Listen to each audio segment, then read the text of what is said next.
dense forests and floral alpine meadows harbor many iconic creatures. It's one of Europe's largest intact wild ecosystems. But life is far from easy for those that live here. Persistent snow cover, short summers, and treacherous conditions create constant challenges. Teetering on the edge, life hangs in the balance. And only the hardiest creatures will survive.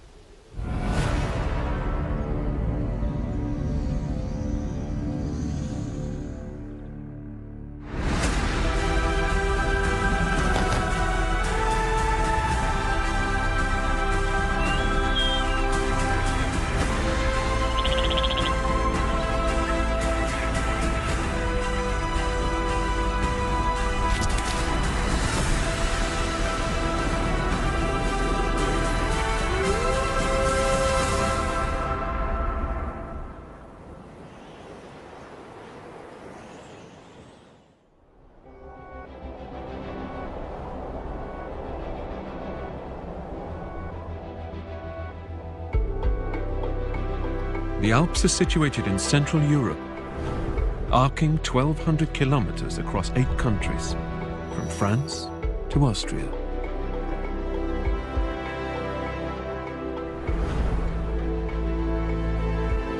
Encompassing almost 200,000 square kilometers and scaling heights of nearly 5,000 meters, it's one of the largest and highest mountain ranges in the world.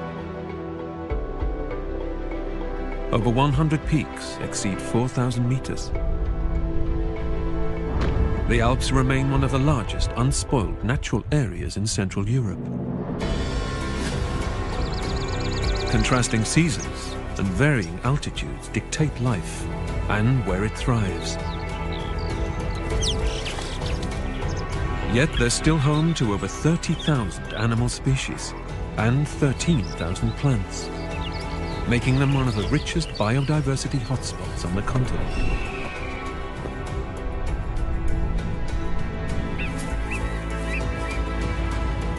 While animals have made home in these remote and stunning landscapes, challenging terrain and rapidly changing weather conditions test alpine wildlife to their absolute limits.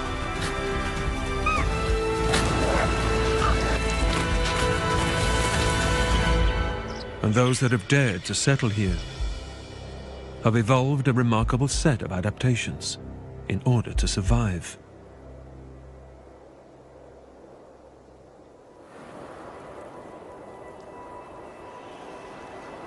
One sure-footed creature copes with this perilous frozen world better than any other.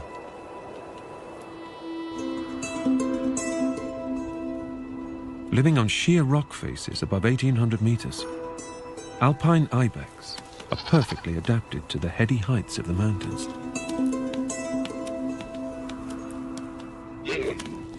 They're an Ice Age relic that made their way over from Central Asia thousands of years ago and inhabit almost every alpine country today.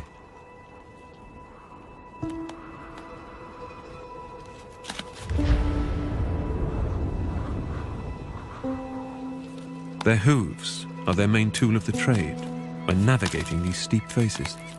They're split and can work independently, gaining purchase on the narrowest of ledges with just one toe.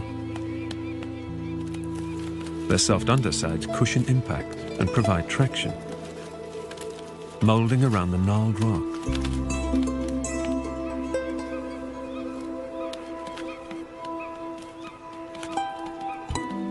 Here, temperatures are too low for trees to thrive, so the alpine ibex harnesses what little nutrition they can from stunted shrubs and grasses that cling to the steep rocky outcrops.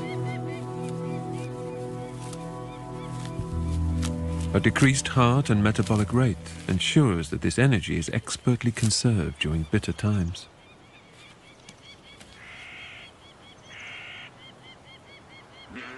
Breeding takes place annually between December and January.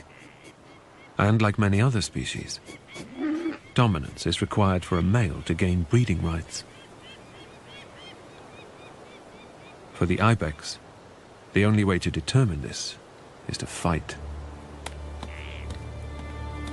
To find out who's the toughest, males go head-to-head. And the key weapon in their armory is their meter-long curved horns.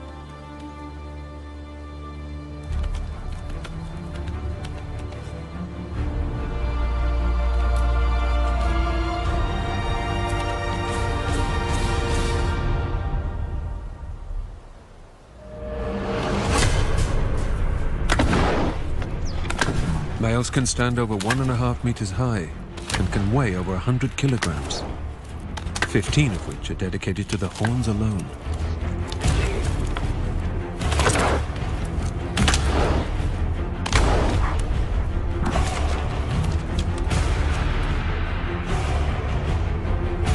By rearing up on their hind legs, they can drive this weight into their opponent with impressive force.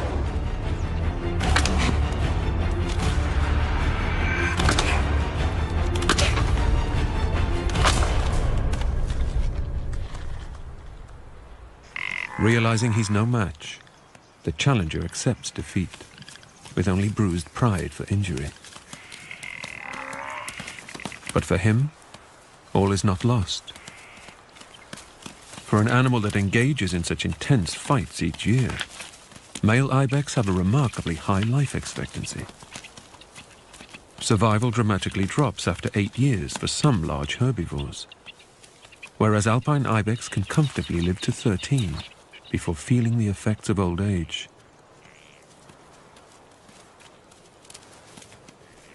This is because their rutting tactic ensures that dominance is established long before females become ready to mate.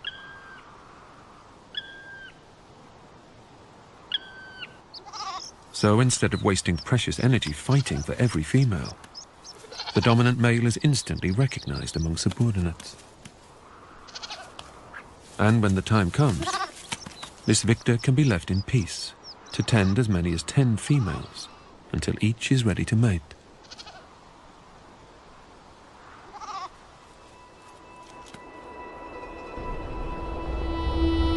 Elsewhere in the Alps, it's a show of agility over a show of strength when it comes to breeding rights.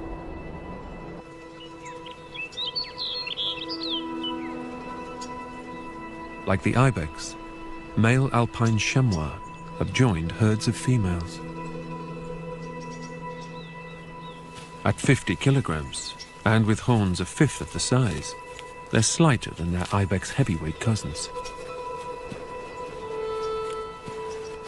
However, these adrenaline junkies take it to the next level when driving away an opponent. This male has ventured onto the wrong patch.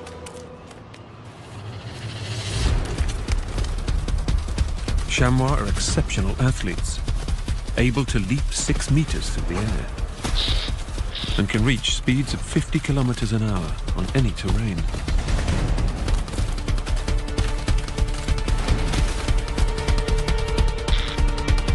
Chases can last several hundred meters on steep inclines, until the victor is satisfied the trespasser is a safe distance from his females.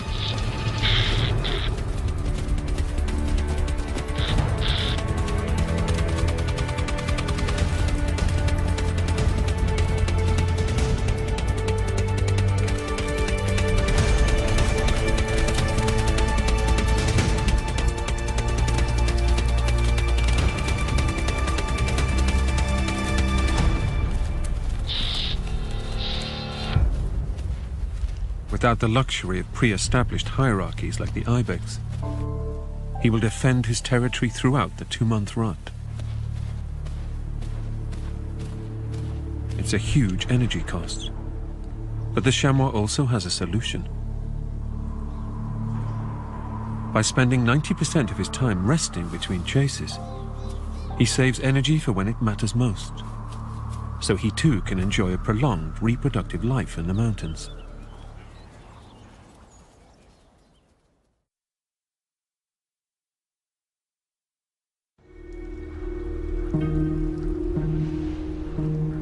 For 6 months of the year, between November and April, the Alps are shrouded in an enchanting layer of snow.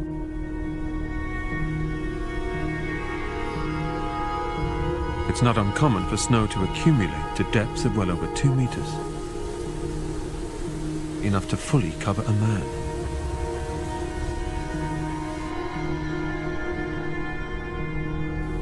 On the high peaks, temperatures can drop to minus 30 degrees Celsius, and wind speeds can reach 250 kilometers an hour.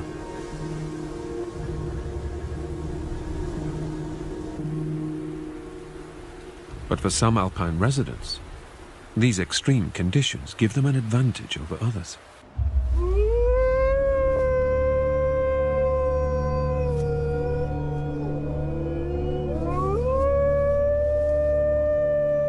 For the grey wolf, deep snow is no problem. They're highly adaptable, and once had the largest distribution of any mammal, tackling all terrains and conditions. Today they roam small pockets of some alpine countries, with strongholds in France and Italy, as well as large parts of northern Europe.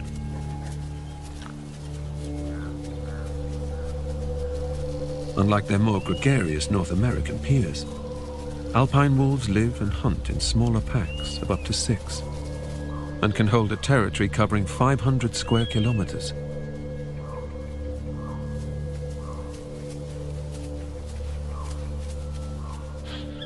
Wolves have a highly developed sense of smell. With capabilities 100 times that of humans, they can detect prey almost 3 kilometers away. And they've picked up a scent.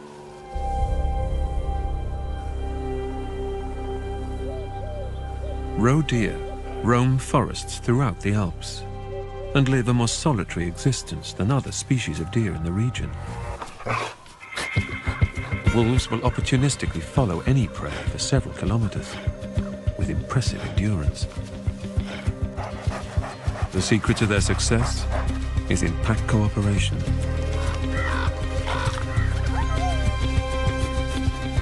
And they're closing in. This deer is on its own and is in trouble. Heavy winter snowfall has rendered its narrow hooves useless. Sinking clumsily into the snow, it struggles to gain purchase.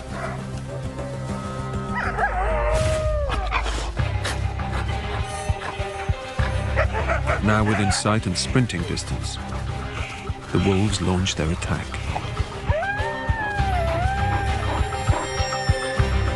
Their snowshoe-like feet evenly distribute their weight to glide effortlessly toward their quarry at over 50 kilometers an hour.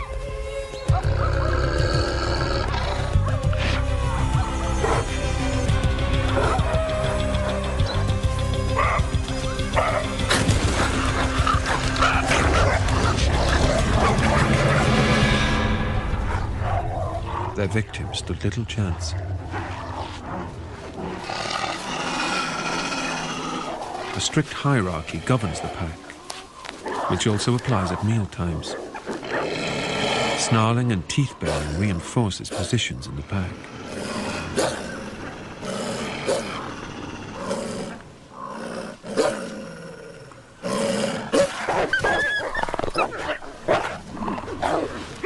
Dominant individuals have first choice, regardless of who made the kill.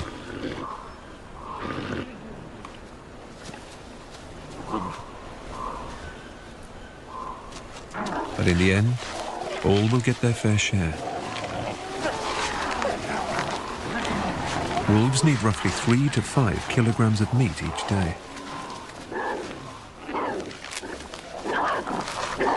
But with harsh winter conditions reducing prey numbers, wolves can fast for up to 2 weeks when food is scarce. In the Alps, every living thing must capitalize on their adaptations to help them through the bitter winter months.